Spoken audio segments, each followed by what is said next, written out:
Հələ նայեք ինչ գեղեցիկ տնական հավի բաստուրմա ենք պատրաստել։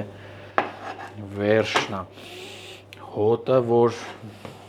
10-ին գումարած։ Եթե տավարի բաստուրմայից հոգնել ես, իսկական ժամանակն է պատրաստել տնական հավի բաստուրմա, շատ հեշտ է, ուղղակի ժամանակն է երկար, մոտ 2 շաբաթ է տևելու, բայց արժի։ Տարայի տակը լավ աղ ենք լցնում, վերցնում ենք 2 հատ թոթոլ հավի դոշ, դնում ենք աղի վրա,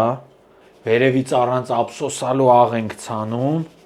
փակում ենք եւ ուղարկում ենք սառնարան 3-ից 5 օր։ Մեր 5 օրը լրացավ, հանում ենք սառնարանից, լավ լվանում ենք ու թողնում ենք սառը ջրի մեջ կես ժամ։ Կախում ենք չորանա 7 օր։ Վերցնում ենք 100 գրամ սխտոր, վրան ավելացնում ենք ջուր ու խփում ենք բլենդերում։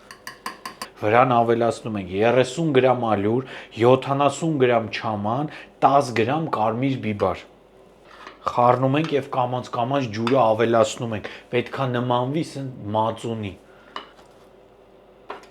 Նայեք, բերում ենք այս վիճակի, որ դառնա կռեմա նման զանգված։